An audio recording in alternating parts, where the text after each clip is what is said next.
Na cozinha, mas estou ouvindo. Agora sim, bom dia. Até aproveitando, graças ao que você falou, né? Eu acho que esse capítulo ele é bem rico também, né? Eu não consegui fazer o materialzinho para vocês, mas eu vou fazendo Aham. essa semana, porque essa semana realmente, né, foi meio desafiadora aqui de, né, compromissos. Mas eu vou mandar para vocês. Mas o que eu achei legal é essa leitura que a gente pode fazer, que nem você trouxe essa energia já maravilhosa logo de manhã, né? E a gente já se contagia, né? Então, assim, aqui no livro, ele fala muito, né, sobre a questão, né, das emoções, e é interessante como as emoções nos tocam, né? Então, a sua energia já, pelo menos, me contaminou aqui, no sentido muito positivo. Amém. Que coisa boa. Então tá, tô junto com vocês do começo ao fim. E depois eu escrevo alguma coisa lá. Aqui, agora eu tô com mamãe aqui. Mamãe tem 89 anos, nós estamos na cozinha fazendo chocolate. Ah, que delícia. Não, vai lá, ainda mais para fazer chocolate. Meu É, Deus. Manda um pouco pra gente. Oi, bom dia.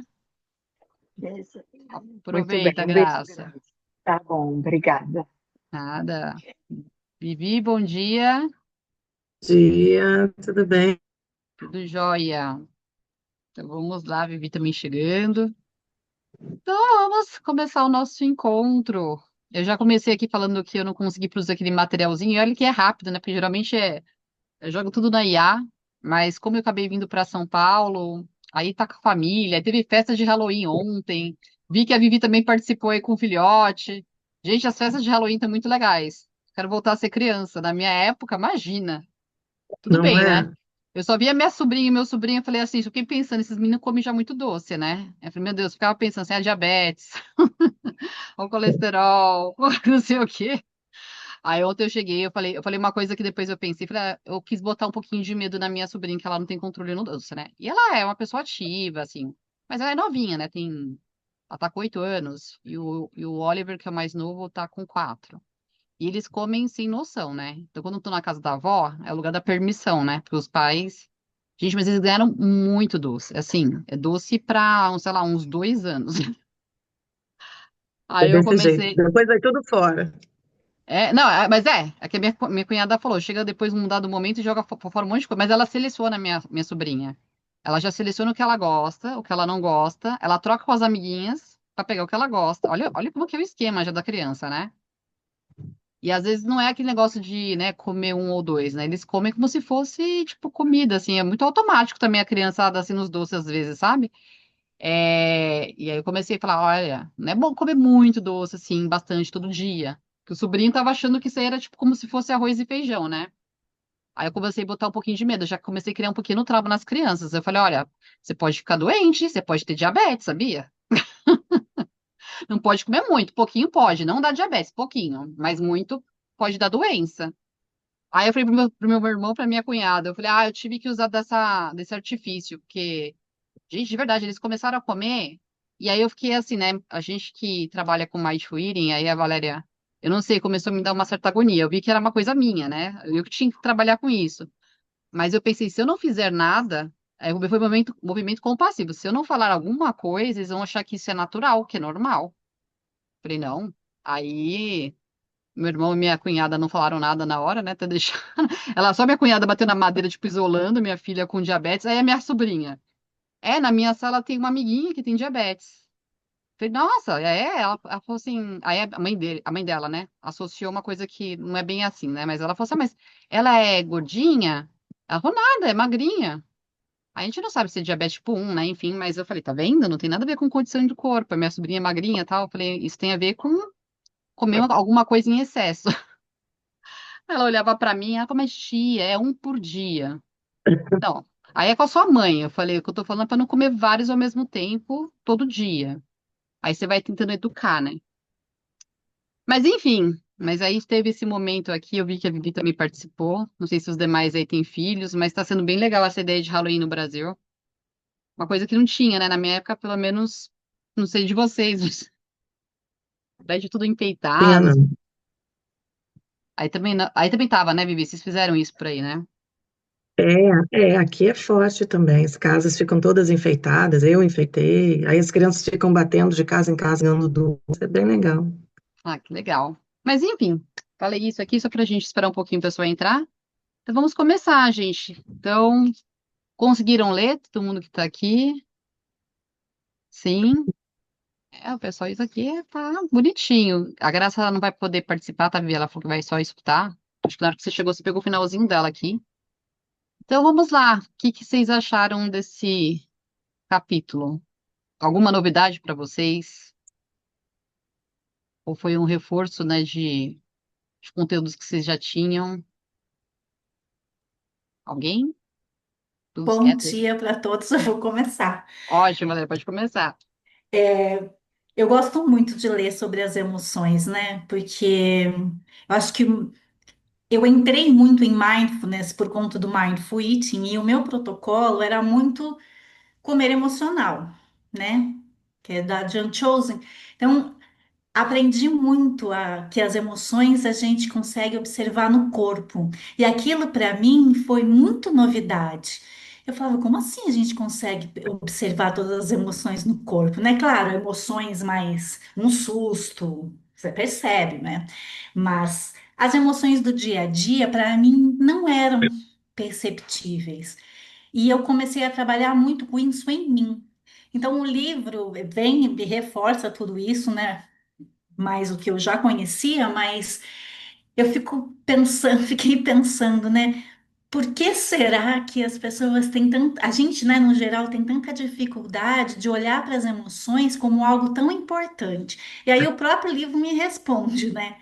Ele diz que era a forma com que a gente via, né, racionalmente. O ser humano é racional, então, por ele ser racional, ele vai tentar resolver as emoções, coisas que a gente não resolve, a gente sente. Mas a gente então deixava meio que de lado, porque parecia fraqueza, né? Não, não vou olhar para isso. E para mim, as emoções, uma vez eu li essa frase, eu nem lembro aonde, tá? Mas falava assim que as emoções são as nossas portas de percepção do nosso mundo interior, como os cinco sentidos são as nossas portas de percepção do mundo exterior. Ninguém quer viver sem nenhum sentido, né? Ah, não quero ver, não quero. Não, a gente quer ter todos eles, até porque eles nos protegem, né, da nossa sobrevivência. E as emoções é exatamente a mesma coisa. Elas são uma mensageira, elas vão chegar, vão te dar uma mensagem, elas não são boas nem ruins, né? Elas estão ali para te dar uma informação. E se você se conecta com ela e apenas sente, é muito isso, porque a prática.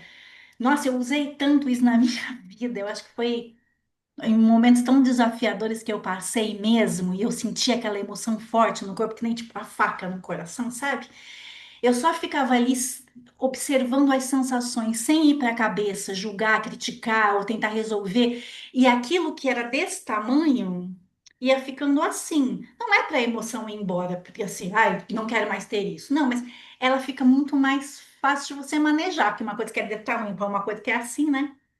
Então, eu fui revendo muito isso da minha própria experiência com lendo o livro e é bem interessante, né? É muito bacana. Aí me dá essa vontade de falar, ai meu Deus, queria que tantas as pessoas tivessem essa, né, possibilidade de aprender isso, porque é tão maravilhoso você conseguir lidar melhor com as suas emoções, dar um passinho para trás, fazer escolhas mais assertivas.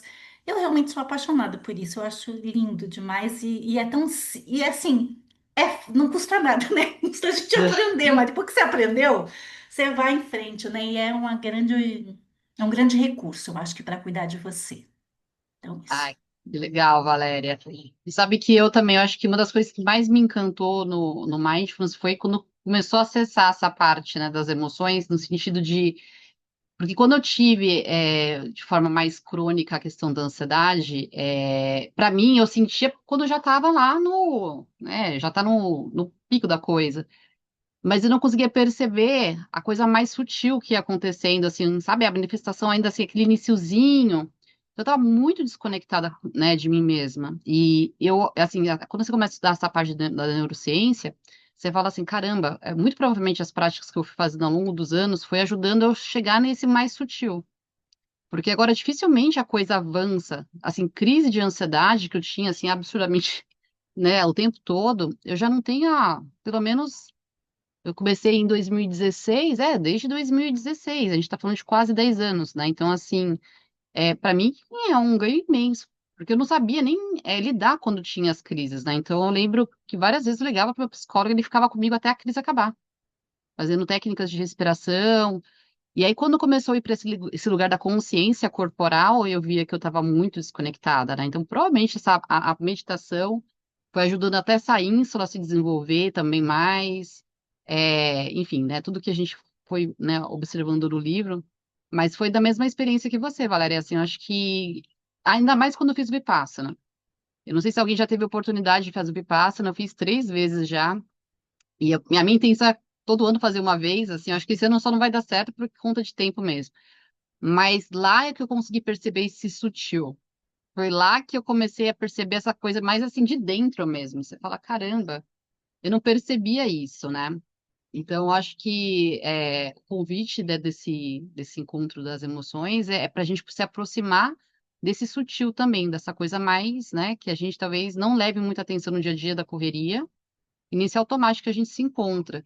Mas essa questão da regulação da emoção, eu acho que é um tema tão novo no mundo de hoje. As pessoas, eu percebo, pelo menos assim, com meus alunos dos programas, ou pacientes também, e agora na psicologia atendendo algumas pessoas, a dificuldade de nomear o que está sentindo, de saber reconhecer como sente isso, né? Tem uma abordagem que eu estou fazendo agora estágio, e vai muito para essa questão do corpo.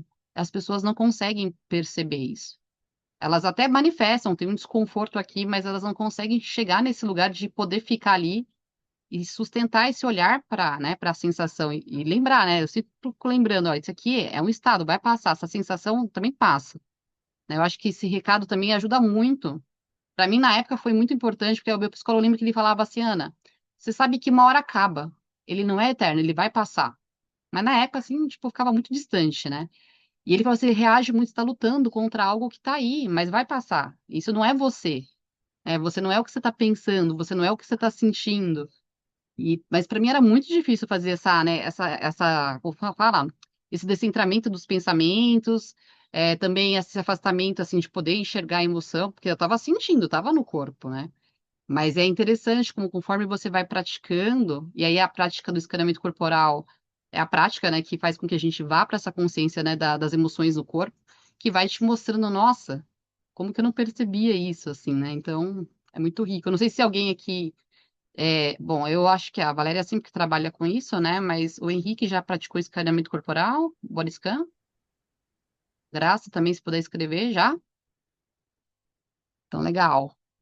E o Até. Vipassana é bem isso que você falou, né? Porque é um mergulho nesse lugar. Aí eu vi como os meus protocolos, assim, era tipo, parecia que estava no jardim da infância ensinando. Aí quando você vai no Vipassana, você dá um Uhum. mergulho naquilo, porque vai no ponto ali, né? Como se você fosse perfurando essa sensação do corpo. É incrível, gente, porque realmente aquilo vai como se você fica só na sensação, sem ir para o racional, aquilo vai dissolvendo. É a sensação que Sim, eu tinha lá, né? Parecia que vai meio que esfarelando uma coisa. Você vai só. Aí uma vez eu lembro que no final ele falou assim: ah, porque depois a gente consegue transpassar isso e pro outro lado. Eu falo assim: nossa, eu ainda não cheguei nesse lugar. Acho que precisa de muita sessão de Vipassana. Mas é incrível. Para mim mas foi, Ô, gente, o nossa. que é Vipassana, que eu não sei o que é? Ah, Pode Vipassana dizer, é um, não? É porque é um retiro tipo, oi, Henrique. é porque eu fico apanhando aqui do que é no celular, Vipassana. aqui, Ah, da onde que aperta o botão, aí eu não acho, fico procurando, Ah, e fico. imagina, Henrique. Quando você tiver algum problema, você avisa. Eu não sei, tem um recurso aqui de É, mãozinha também, mas pode abrir o microfone. Né, eu falei do Vipassana como se todo mundo soubesse que Vipassana, né? Eu peço desculpas. Mas é um retiro de 10 dias de silêncio, tá? É, o Vipassana, tem alguns Vipassanas, mas o Vipassana do Goenka, ele vamos assim dizer, gratuito. Qualquer um pode fazer. Se você não tiver recurso para pagar, você pode fazer. Mas eles pedem uma doação, que a pessoa doa o quanto ela quiser. É um retiro de 10 dias de silêncio, que você realmente não fala com ninguém, né? Sempre tem um outro que tenta conversar, mas eu sigo bem a risca. Também pedem para não ter contato visual com as pessoas, que não haja interação, né? Então você fica imerso em você ali.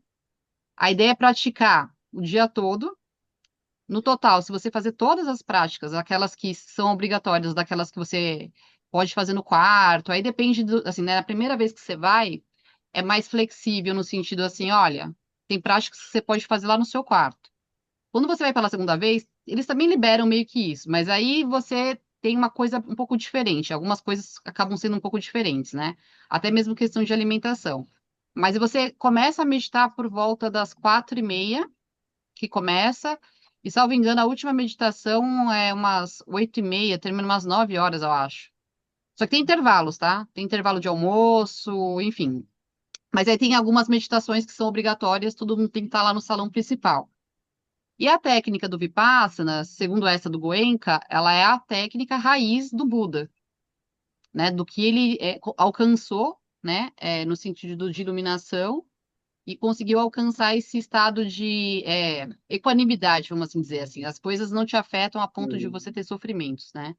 Então é bem interessante, porque quando a Valéria descrevia, eu fui lembrando de vários momentos que eu tive lá, desde reagir né, à sensação desconfortável, aquela dor nas costas, falar assim, meu Deus do céu, acaba logo esse aqui.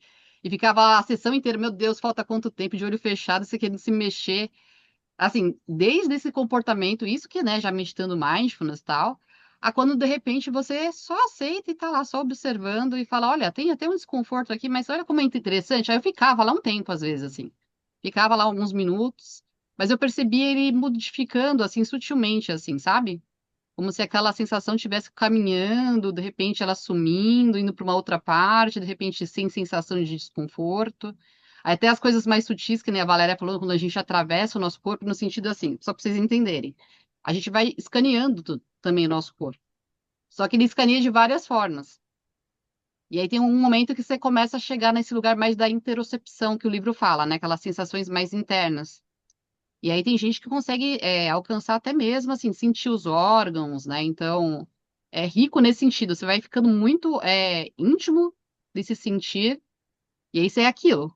Você é aquilo que está acontecendo naquele momento, assim, né? Então, é bem interessante, gente. Eu acho que para quem gosta, né, da meditação, a gente tem milhares de técnicas, mas eu acho que o Vipassana, dentre todas, ela é bem interessante, principalmente para quem está no mindfulness. Inclusive, acho que eu falei aqui, né? O Kabat-Zinn, ele se inspirou dentro de Vipassana para criar o programa, né? Então, aí depois que você faz um programa de mindfulness e vai para um Vipassana, você chega no Vipassana, na hora que você vê o que que é Vipassana, você fala, não acredito. Não é possível que o Vipassana é isso, mas eu não vou dar spoiler, vou deixar vocês curiosos. A primeira vez que eu fui, eu fiquei indignada, que eu falei assim, eu estava no terceiro dia que você descobre o que que é o de fato Vipassana, tinha mais 7, e eu falei, 7 dias fazendo isso? Assim, o primeiro foi um julgamento mesmo, assim, eu falei, meu Deus do céu, eu tenho que ir embora. Mas, gente, eu vou fazer só uma coisa, tá tocando a campanha aí, que eu tô na casa dos meus pais, eu acho que todo mundo saiu, tá? Eu já volto já, mas vocês continuam aqui, tá bom? O que é interessante no Vipassana é que ele te coloca realmente de frente ao sofrimento e físico inicialmente, né? Então você aprende a lidar, para mim foi isso, eu aprendi a lidar com o sofrimento, porque é um sofrimento físico inicialmente insuportável, parece. Você fica sentado 10 horas, você não aguenta mais. Assim, eu falo assim, gente, quando isso vai parar? Para que não para de doer? Aí um dia eu fui falar com a professora lá, né? Eu falei, olha, eu tenho que sentar lá encostada na parede, porque não tá dando. Eu não consigo, vou sair daqui para um hospital. Minha perna não fica dobrada, porque eu não fico sentada daquele jeito. Ela falou, não, tudo bem, pode ir para a parede. Aí fui para a parede, falei, nossa, agora tá ótimo, vou ficar bem. No dia seguinte, a dor insuportável, voltei lá de novo. Falei, eu tô sentindo muita dor física. Aí ela olhou bem para mim e falou assim: sabe assim, o sol, ele sempre nasce ali naquela mesma posição. Não adianta você lutar com isso. Você só tem que aceitar. Aceita. Aceita o que você está vivendo. Aí voltei lá, falei, tá bom. Aí fui aceitando, e aí depois a dor tá lá, mas você não se envolve mais com ela. Eu podia ficar, acho que tem momentos que você fica sem se mexer, né? Quer dizer, não pode mexer. Você ficou assim, tem que ficar assim. E eu sou muito arisca também, que nem a Ana Paula, eu sigo ali. Gente, nos primeiros era terrível. Depois, nos quarto, quinto dia, no último, então eu falava, aí pode ficar, porque quando eu estava no começo, vinha uma música para avisar que estava acabando, né? Uma música não, eles falavam, né? Esqueciam o nome da Como se língua fosse lá, mantra, mas né? Como se fosse um os mantra. mantras, eu falava assim, quando vai chegar aquele mantra, quando vai chegar? Depois, chegava, não chegava, tanto fazia, você já estava lá acostumado. Então, é um treinamento intensivo para você se descolar de você, dos seus pensamentos, das Sim. suas emoções e das suas sensações físicas. Então, é isso. Ali você vira a pura consciência mesmo. E isso não quer dizer, óbvio, né? Que nem eu já fiz 3 vezes, que nem essa sensação que a Valéria falou, né? Chega um momento que você só vai tá nesse flow. Mas quando você volta uma segunda vez, uma terceira, vai acontecer também de momentos de você estar reagindo àquilo ali. Porque no final das contas, a meditação não garante também que a gente vai ficar assim, né, eternamente. Mas esse lugar começa a se tornar diferente, né? Você consegue voltar mais rápido, até mesmo para essa consciência de eu não sou isso que eu estou sentindo, essa sensação é passageira, e aí ficar mais próximo mesmo, assim, dessa consciência do que está sendo manifestado não só no corpo como sensação física, mas também das emoções, né, que estão ali, né? O que que é isso que eu estou sentindo exatamente, né? Então, eu acho que pelo menos para mim foi assim, não sei para Valéria, mas até da coisa mais sutil, né, dessa sensação mais interna, a de repente começar a identificar ali, sei lá, uma pequena ansiedade já como nascendo, assim, né? Você fala, caramba, aqui eu tô percebendo já minha ansiedade vindo no corpo, ou quando vinha um pensamento, mas esse caminho que o livro descreve, que eu comecei conforme eu lia, dessa sensação que às vezes está ali só no corpo, né, dessa parte do sentimento que ele fala, né, da diferença. Então é bem interessante, viu, gente? Eu recomendo bastante, porque por mais que a gente medite, sei lá, 5, 3 minutos, 10 minutos, é rico, vai ter ganho de qualquer forma. Mas no Vipassana, que é um intensivão, eu acho que é como se você estivesse fazendo uma especialização depois, assim, sabe? Você vai e faz, tipo, na meditação eu acho que é bem, bem interessante. Então, a gente vai estar plantando a semente aí, porque eu vi que a Graça até falou que ela já, né, participou também, né? Depois, se a Graça quiser escrever um pouco de como foi para ela. Mas eu acho que ajuda bastante a gente criar essa consciência, né? E trazer isso que a Valéria falou, né? Sair, vamos assim dizer, né, dessas percepções que a gente tem quando a gente se identifica e poder, de fato, diminuir, né, essa ansiedade, desse estresse, ou enfim, né, o que é mais negativo que a gente tende a sofrer, né? E aí eu acho que que tá, né, a mágica, assim, você conseguir fazer né, sair e observar para ver como que é isso. Então, acho que é bem rico. E como a Valéria falou, né, as emoções, assim, claro, a gente tende a olhar mais para o negativo porque, obviamente, traz conforto para a gente. Mas quando ela estava falando, aqui a Valéria, eu lembrei até mesmo das pessoas em questão do mindful eating, por exemplo, que elas comem qualquer tipo de emoção. Então, alegres, estão felizes, comem, enfim. Então, essa regulação emocional, eu acho que é importante até mesmo para que as que são positivas e trazem algum problema, a pessoa reveja, né? Como que tá esse manejo também, né, dessas emoções no sentido, até na alegria, eu me vejo comendo, né? Então tem alguma coisa que não está muito legal. Vamos explorar isso um pouquinho mais. Vamos tentar enxergar a raiz, né, dessa coisa. Então, eu acho que vale a pena dizer, porque no final todo mundo tende a querer o positivo. Mas não me parece que o positivo para todo mundo assim seja tão, né? Enfim, não sei se vocês já pararam para pensar em situações como essas, que de repente as pessoas perdem um pouco o controle também, né? Então, lembrei, a Valéria foi falando. E aí eu queria saber de vocês aí, alguém quer falar alguma coisa? Não, eu queria só falar que, né, essa explicação da Valéria aí sobre o Vipassana, é, bom, essas sensações que ela descreveu e tal, não, que às vezes eu não estou aguentando mais e tal, e isso a gente vive até em pequena escala, né? Às vezes tem dia que você está meditando, sei lá, eu gosto de fazer meditação, eu costumo fazer meditações, sei lá, de 20 minutos, a 20 a 30 minutos, quase todos os dias. Tem dia que a coisa flui muito bem, assim, né? Quando você viu, passou o tempo. Tem dia que às vezes você tá mais agitado, mais ansioso, ou alguma coisa assim que está no seu corpo, que esses 20, 30 minutos, assim, às vezes no meio da coisa, assim, você fala, nossa, isso vai acabar, não? Mas é isso, né? É um exercício de você voltar para dentro e falar, não, acalma, que isso vai, né? Essa sensação de intolerância, ela vai passar, né? E eu queria dizer também, assim, que essa coisa, assim, da gente perceber as emoções, assim, é, e as reações que a gente tem em razão das emoções, é muito interessante, assim, é muito interessante, pelo menos comigo, eu vivo, eu acho que isso acontece com todo mundo também, né? Ah, da gente perceber, assim, nossa, há um tempo atrás, quando acontecia isso comigo, eu agia dessa forma, e agora eu não tô agindo mais. Ou você age, mas você não age com aquela intensidade toda, e você consegue perceber isso. Isso é muito legal, né? Você perceber a mudança que a consciência das emoções traz em você, né? Te leva a ter, né? É muito bacana isso. E eu achei legal aqui, Henrique, no livro, quando ele traz, porque ele trouxe aquele, não sei se vou usar o termo correto, agora eu não lembro, não era mapeamento, aquele, como é o nome, o termo, do psicólogo Gross, que ele meio que estabeleceu ali uma estruturinha, né? Agora fugiu o termo mesmo. E aí ele fala onde a prática da atenção plena, ela entra, né? Então, quando ele traz aquele esquema situação, atenção, avaliação e resposta, que está na página 59, ele fala justamente Uhum. isso que você falou, né, Henrique? Como as coisas podem mudar, né? Isso pode mudar em algum momento, quando a gente faz a prática de mindfulness. Ali na resposta, no final, né? Então, de repente, a situação ainda continua acontecendo.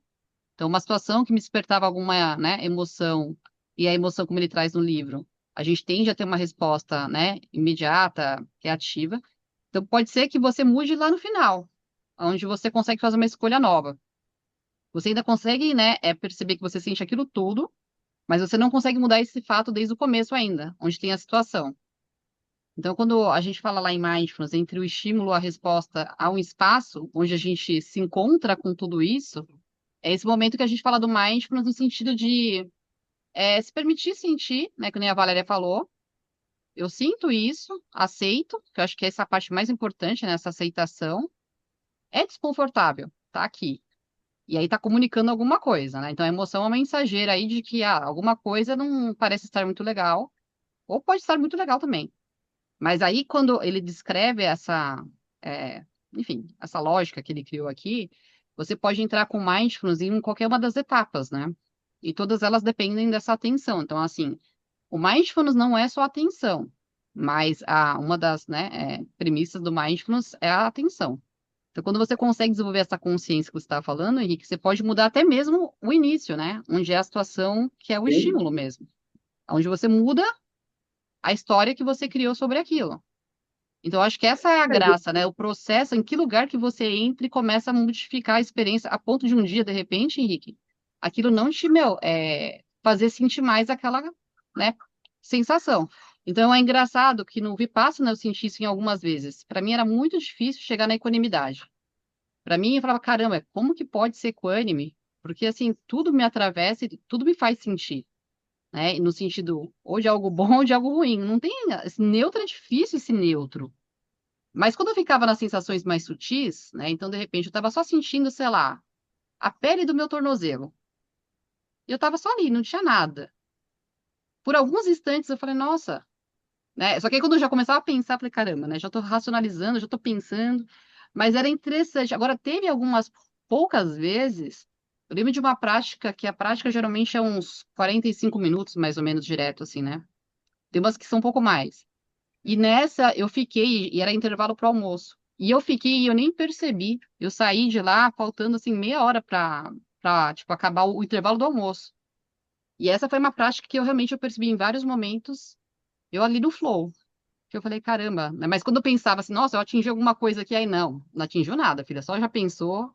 Aí, então, mas Uhum. é muito interessante. Mas tinha momentos que, sei lá, de repente eu estava ali e estava só explorando mesmo cada parte do corpo. E aí, né, por isso que eu falo assim, eu acho que a riqueza que você trouxe aí, Henrique, tá justamente dessa consciência que a gente vai criando e vai respeitando, né, esse estar no momento, né, de sentir e não reagir, né, não julgar ou ficar tanto nesse processo racional.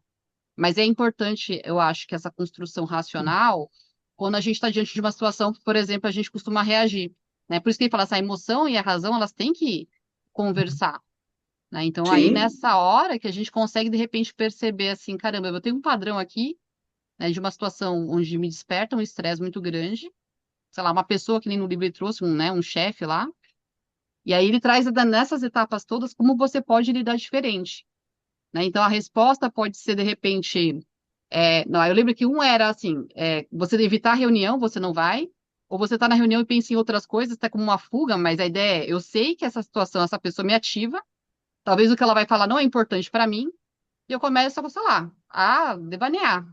Vou para uma situação que eu gostaria de viver, invento alguma coisa na minha cabeça. Então, ele vai trazendo esse momento onde eu posso trazer atenção e modificar a experiência, né? Ou, de repente, essa ideia um pouco, vamos assim, de equanimidade, onde, sei lá, o estímulo é meu chefe e eu não tenho como evitá-lo, e eu, de repente, falo, é só um ser humano que sofre. Porque uma pessoa, para lidar assim, ela tá sofrendo. Aí você chega nesse lugar, às vezes, e aquela pessoa não te atinge mais. Você vê que o problema não é você. Né? Tipo, é ela que não tá sabendo lidar com as emoções dela, talvez. É bem rico. Hum. Vive É, sim. o Alan Wallace, o esquema dele em relação a. Porque no nesse livro aqui, ele deu ele fez um esqueminha aí, você até citou, né? Ele fez um esqueminha de como é que, como é que é o fluxo da emoção, né? O Wallace, ele tem um fluxo diferente, que ele chama de linha do episódio emocional. E aí ele fala o seguinte, a emoção, ela tem o gatilho, né, que ela, quando ela acontece, e esse gatilho, eu estou olhando aqui, porque eu estou colando aqui do outro livro. Ele acontece quando combinam três coisas, a pré-condição, o evento e a base de dados emocional. Né? Você tem o evento é aquela coisa que te causa, mas não só o evento vai te causar emoção. Então, você tem uma pré-condição. Então, assim, se você está num dia mais atarefado e tal, você está mais propício a ter determinadas emoções ou tê-las de uma maneira mais aguda, né? Mais forte. Então, assim, essa mudança que você está falando e que ele falou, assim, eu estou numa reunião e aí eu começo a pensar em outra coisa, para não sentir a raiva, porque eu sei que a raiva vai acontecer por conta dessa reunião. O que você está mudando, né, na teoria do Wallace é a sua pré-condição. Né? Você evita a, a, aquela coisa que você sabe que vai te causar, né? Mas essa questão da base de dados emocional, que é muito interessante, porque ela pode ser tanto da questão evolutiva, né? Você sentir medo de leão. É uma coisa que está no nosso DNA. Como ela pode ser aprendida, né? Então, assim, você sente medo sei lá, de uma pessoa mal vestida na rua. A gente não nasce com isso, né?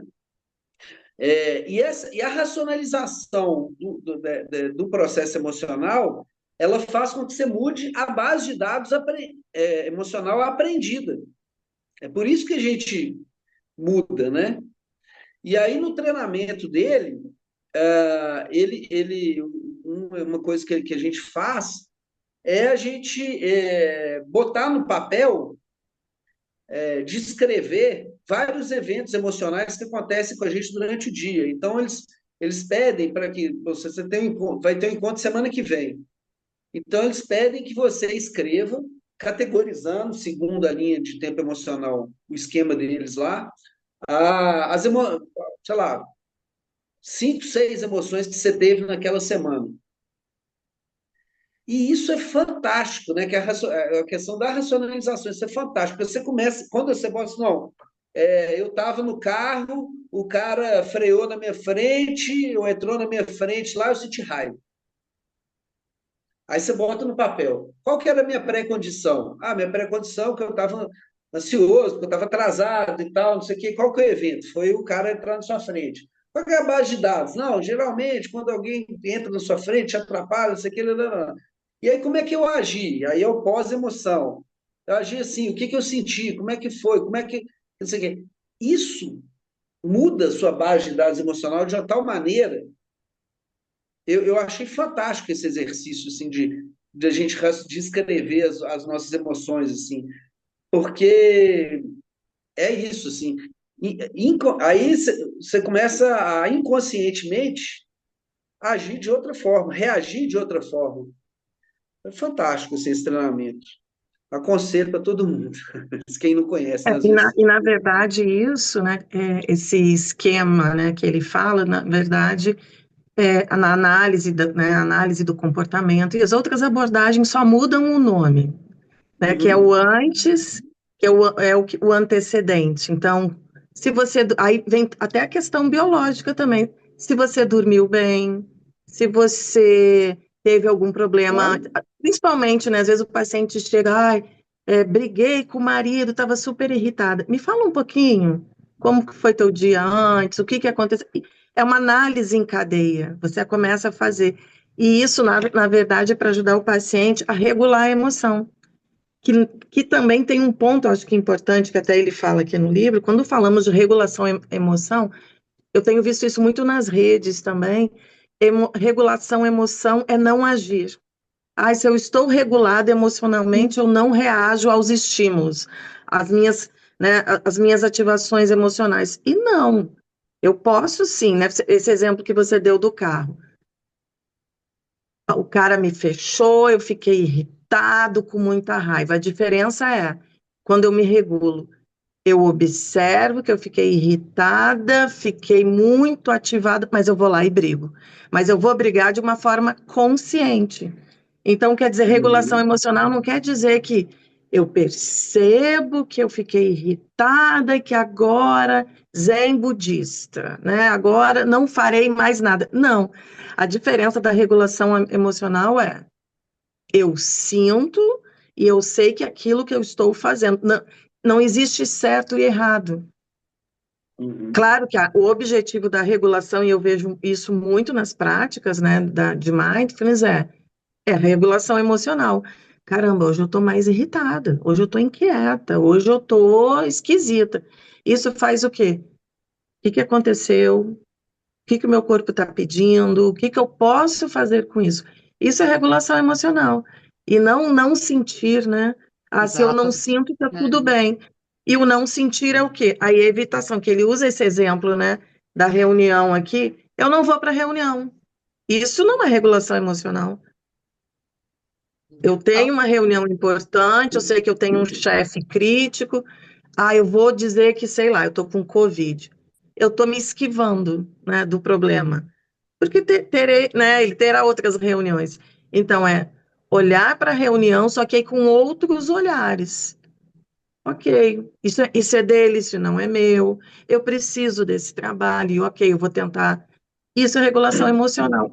Porque quando a gente fala, regulei a emoção e não senti nada, não é regulação emocional. Que tem até um oposto, né? A pessoa que super controla a emoção. Não. Aquela pessoa mega regulada, que ela não consegue expor uma opinião, que ela não diz não. Isso não é regulação emocional. Então, é muito interessante esse esqueminha que você trouxe, que toda, né, a psicologia usa isso muito para desvendar os mitos das emoções, porque as pessoas têm muito, né, uma fala, eu nasci assim, eu sou assim. Nossa, eu tenho ouvido demais, gente, essa semana me pegou demais, muitas pessoas falando, mas eu sou TDAH. É, né, isso é meu TDAH. Nossa, o meu TDAH não me deixa. Gente, é o TDAH ou é uma forma que a pessoa está se regulando para justificar o que vem acontecendo? E não olhar, né, de cara aquela desatenção. TDAH existe? Existe, claro, mas nem tudo é o TDAH, né? A pessoa não é o TDAH. Então está uma confusão hoje quando falamos de emoção, apesar de termos muitas informações, mas temos muitos mitos. E quando pensamos em mitos, até nos educadores, né? Criança não pode chorar, criança não pode se irritar. Gente, a irritação ela tem uma função, a raiva, a criança quando se joga no Não pode chão, sofrer, né? Criança não pode não sofrer. pode O ser É. humano hoje sofrer, não pode ter sabor nenhum, né?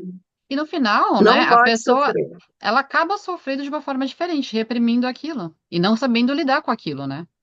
Eu acho que esse E é o isso não é ponto. regulação. Exato. Na verdade, é o que fazer com aquilo.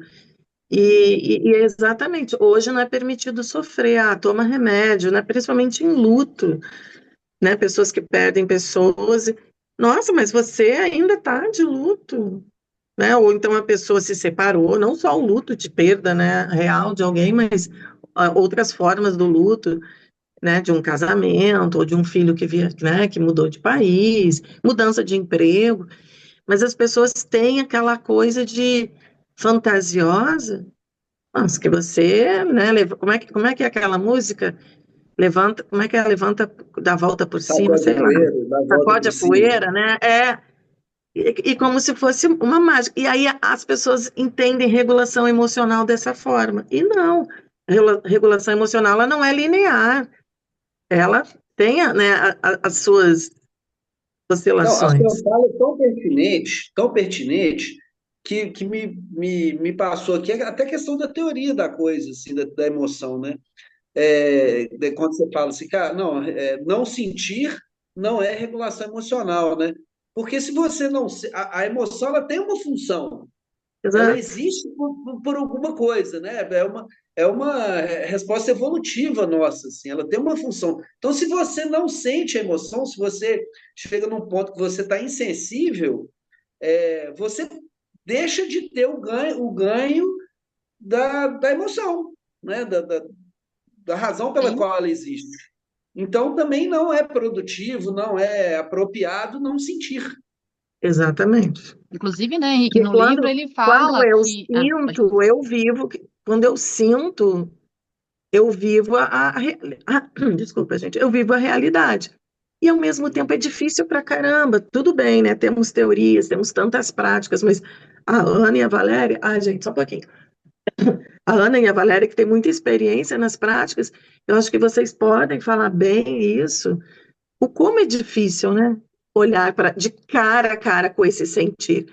Porque no processo evolutivo, o não sentir, né, o medo e o não, o que que o nosso cérebro ele faz? Nos proteger o tempo inteiro.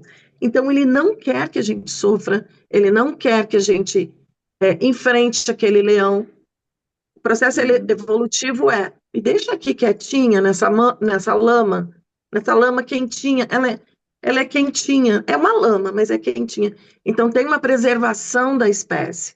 Deixa eu me preservar. Então, o processo de evitação também ele é aprendido, ele tem a ver com a história, da forma, né, que esse adulto foi criado, né, os pais, como que os pais é, demonstraram a vida, né, para essa pessoa. Então, nada é do nada. Quando às vezes as pessoas falam, eu tive isso do nada. Não, não é do nada. Né? Eu tive um ataque de pânico, né, uma crise do nada. Não foi do nada, o corpo já vinha dando sinais. Uhum. Sim. E esse sentir, eu acho que uma das coisas que ficou bem bacana, assim, pelo menos não é um fato novo, mas para mim foi algo que, assim, me fez fechar algumas coisinhas aqui na cabeça, conforme eu lia. Quando a gente vai ficando bom nesse sentir, entrar em contato, não reprimindo, realmente permitindo que ela esteja presente, independente da intensidade, porque também tem esse ponto, né? Às vezes a coisa é muito intensa e muito difícil. Então a fuga é uma forma que a gente também encontra como uma sobrevivência, né?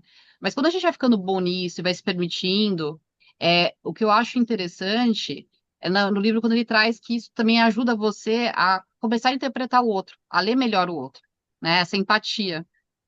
Então a gente pensa, Uhum. lógico, inicialmente a gente pensa em nós, né? Então, se eu tenho uma questão de saúde que está me afetando, no sentido que nem no meu caso da ansiedade, quando eu fui melhorando isso, a minha leitura do outro foi ficando melhor. Então, várias vezes, quando eu vi pessoas em crises de ansiedade, ou com uma questão de ansiedade que estava mais crônica, a minha forma de manejar o outro também ficou boa. No sentido, eu estou conseguindo ler essa pessoa, estou entendendo o que ela está passando, eu sei exatamente o que ela está passando, porque eu já passei. eu tenho recursos aqui e nesse momento eu sei o que eu posso fazer com ela. Né? Então a gente consegue também desenvolver essa empatia que ele traz, né? Então eu acho isso rico, porque não é só sobre nós, né? É sobre nós e as relações que a gente está construindo. Sim. Então, isso eu achei bem interessante. Eu já sabia, obviamente, mas quando ele descreve lá que você aumenta a região da ínsula, que tem relação com a parte da empatia, e aí essa leitura fica, né, mais, assim, como assim, desaflorada, faz com que a gente possa ajudar o outro, né? Que eu acho que esse também é um dos convites, né? Aí se a gente, né, ser e servir, né? Então, não sei se para vocês isso também alcançou aí, mas para mim ficou bem, bem presente. Por E isso que eu acho que. Ai, desculpa, Fernanda. pode falar, não, pode falar, Valéria. Não, por Fala. isso que isso me reforça cada vez mais como realmente, né, mindfulness e compaixão são as asas de um mesmo pássaro. Se você não for compassivo com você nesse seu processo de, né, como a Vivi colocou, de você olhar para essa dor que é difícil, né, inicialmente, a gente não aprendeu a fazer assim. Eu não sabia lidar com as minhas emoções. Muitas vezes eu lidava com elas comendo, né? Que é uma Claro, maneira que as pessoas, eu quero trazer um certo conforto e a comida é uma emoção, o prazer do comer é uma emoção positiva, né? Então, eu estou querendo sair de um estado que não está confortável para um que está confortável. E a comida, ela gera conforto, porque quando a gente se conecta com o prazer, a satisfação, ela é uma emoção. Não estou falando de saciedade, estamos falando de satisfação. Então, fica fácil, né? Eu me conectar ali, e aí é uma forma que a gente tem um recurso para ir para lidar com essa emoção. Então, olhar para ela de frente é difícil, mas quando eu olho para ela e eu aceito aquilo como ser humano, então eu sou um ser humano, como a Ana, como a Vivi, como o Henrique, todo mundo sente igual, em eventos diferentes, mas estamos todos no mesmo barco, né? Aquela humanidade compartilhada. Então, você aceita isso de você, você vai aceitar o do outro. Então, essa empatia, ela vem, é algo inerente, eu acho, não é? Fui percebendo isso nos anos da minha prática. Eu não era uma pessoa tão compassiva, super crítica, super julgadora. Comigo, nossa, demais. Só faltava me chicotear 24 horas. E aquilo foi mudando. Não lembro que uma vez eu estava assistindo um filme. E um cara tinha feito uma coisa horrorosa com o outro, assim, horrível, machucado.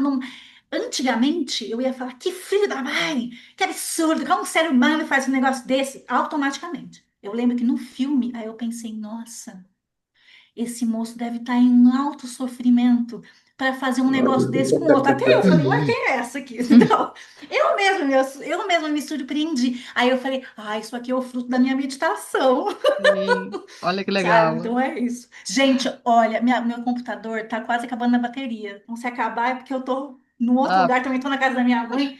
Eu não sei se eu vou conseguir pegar a bateria, mas a mas, gente já tá acabando, né? mas sabe, Valéria, você falando, eu lembrei de uma paciente, e ela estava com questão de contenção de raiva, né? Ainda está trabalhando isso. E realmente eu dou razão para ela sentir a raiva, tudo que ela está sentindo. A história dela é bem pesada. E aí eu fui me conectando com ela nessa unidade compartilhada. Falei, eu sei como que é estar com a raiva e ter uma dificuldade de lidar com a raiva e não querer quebrar tudo, né? Que essa era a ideia principal dela, né? Quebrar tudo mesmo, no sentido, né, literal da coisa, e até algumas coisas mais graves, assim. E aí eu fiz ela entrar em contato com essa raiva, né? Falei assim, ó, vamos experimentar sentar com a raiva e ficar com ela? E era nítido. O corpo, assim, só dela falar comigo, já tava assim, o corpo todo, né, agitado, o semblante mudando, enfim. E ela apontando, né, o desconforto de estar com aquela raiva toda. E aí eu fiz ela olhar, inclusive, para esses pensamentos que surgiam de quebrar tudo, né? E aí, obviamente, que vem esse momento do, né, da razão ali para conversar. E aí ela falou: eu sei que não é o ideal quebrar tudo, mas se eu pudesse, eu quebraria tudo. Né? Ela falou assim, porque tem pessoas que sofreriam com isso que não tem nada a ver. E aí, quando eu lia o livro, eu lembrei assim, da forma que eu fui manejando, ajudando ela a manejar essa raiva. Eu falei, olha, ela vai talvez ainda ficar aí, mas você já percebeu que a intensidade é diferente de quando o evento aconteceu?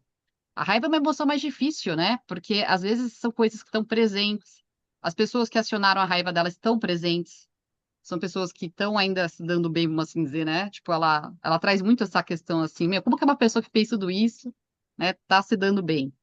E aí eu percebi que ela precisava fazer algum, né, dar um desfecho para isso, né? E aí eu fui trazendo as práticas de autocompaixão. Porque a raiva não era só sobre o outro, ela ter permitido que o outro fizesse o que fez com ela. Então, Uhum. aquilo foi dissolvendo de alguma forma, que eu falei assim, eu sei que você busca justiça, mas você não precisa quebrar tudo para fazer justiça. É uma pessoa que sofre, obviamente, mas você tem caminhos. E, né, e entre esses caminhos, inclusive, você pode buscar a justiça. Então, é isso também, né? É fazer uma coisa mais consciente, não é negar a raiva. A raiva tá aí, você tá buscando uma justiça de algo que, né, que é devido para você, e você tem que ter caminhos. Mas até falei para ela, você pode fazer isso, mas o ponto é, isso também não vai resolver a raiva. Porque você vai continuar tendo a raiva, mas a raiva principal que você tá tendo é contigo. Então, trabalhar essa autocompaixão, trabalhar o auto-perdão, vai ser um movimento que você vai fazer que leva tempo também, não é fácil.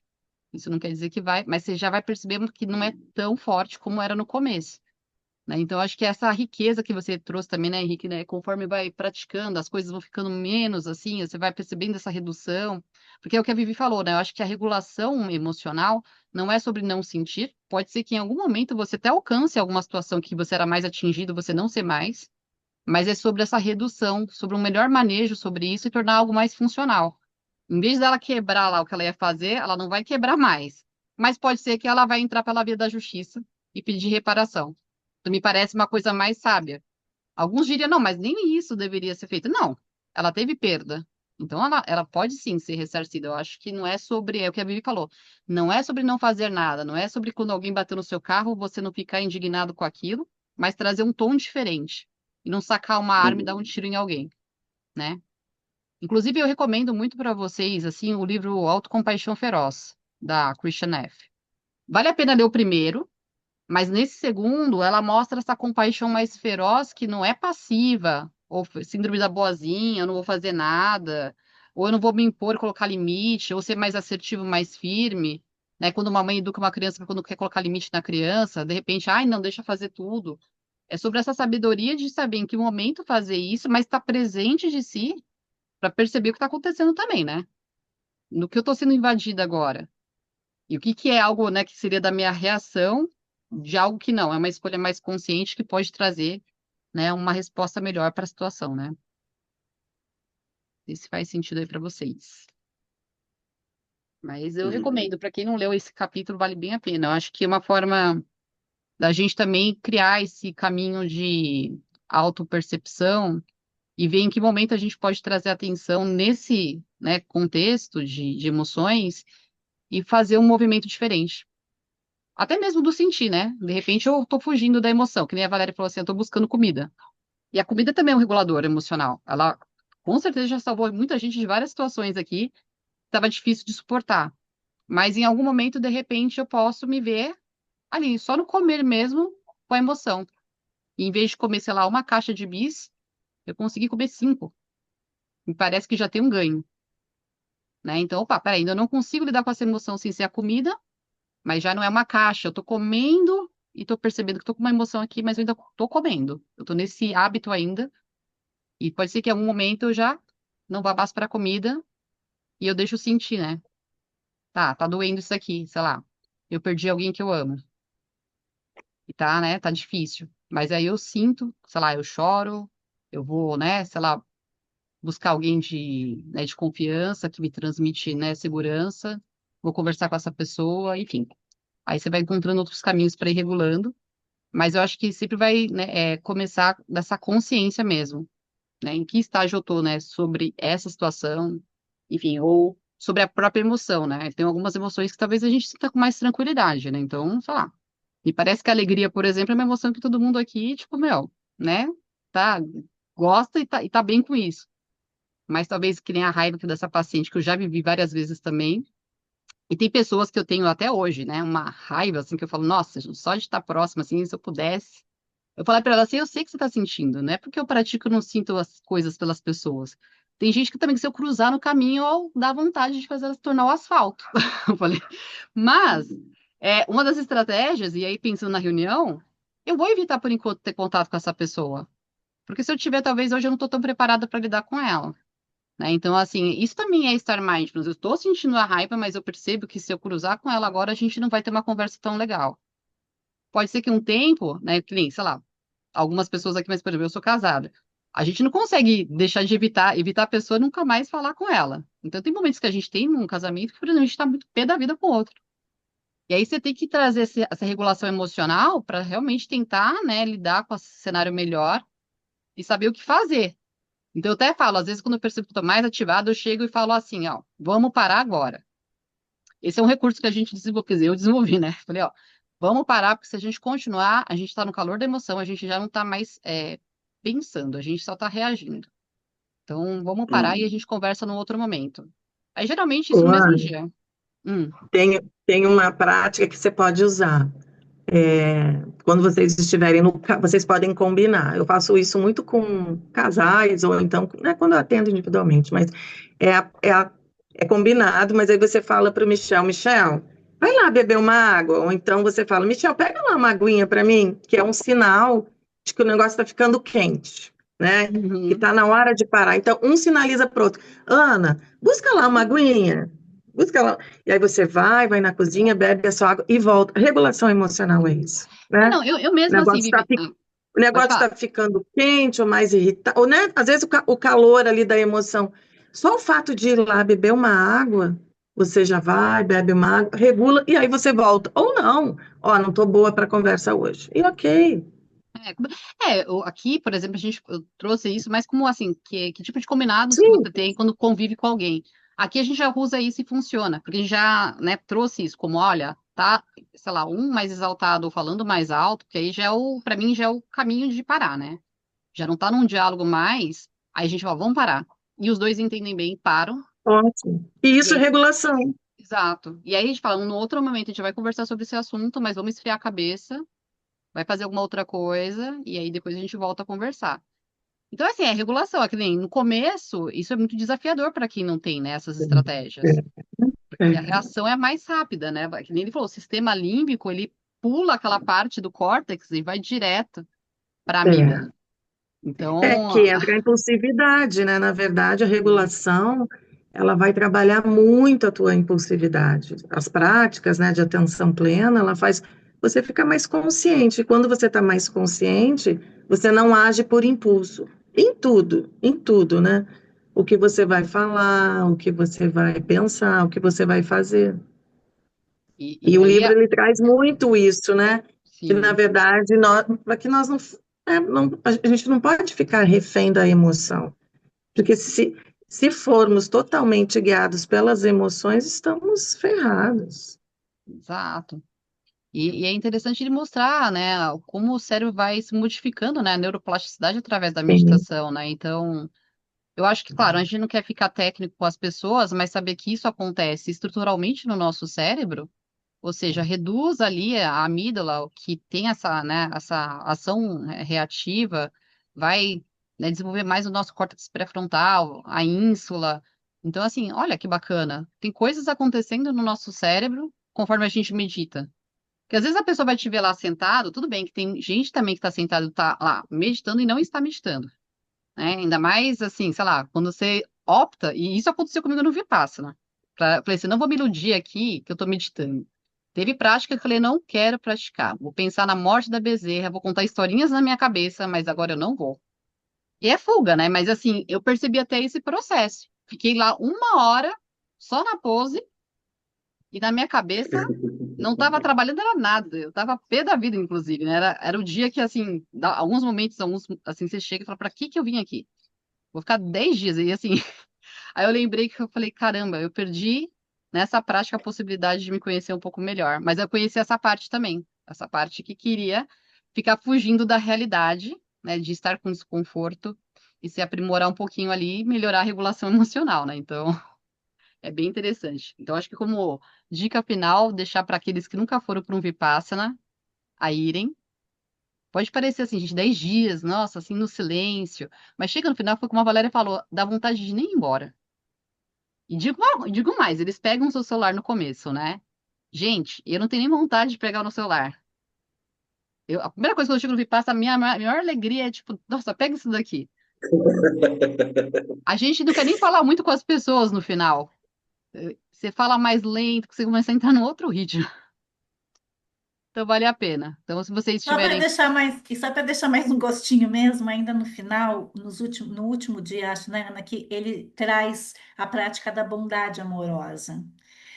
disso, da gente levar esse estado de alegria, de bem-estar, de amor para os outros. Gente, olha, é uma energia ali, não sei se você Exato. percebeu Fiquei isso, até Ana. arrepiada agora, Valéria. Nossa Senhora, porque aí todo mundo que passou por aqueles 10 dias, seja lá como foi, desafiador, mais fácil, conseguiu atravessar essa jornada sozinho consigo mesmo ali, e aí no final eles fazem essa prática de bondade amorosa, você sente uma energia ali, é um negócio tão absurdo, porque todo mundo vibrando na mesma sintonia, gente, aquilo é, nossa, um Hum, filtro de amor que você mergulha e sai de lá rejuvenescida, assim, sabe? hum. Então, foi muito, muito bacana. É uma experiência desafiadora, sim, mas para quem quer se aventurar, vale muito a pena. Eu demorei 10 anos meditando para ter coragem de ir, mas E quando eu valeu. fui, valeu muito a pena. É, gente, eu acho que vale a pena. E é o que a Valéria falou, essa energia do final, ela é única, né?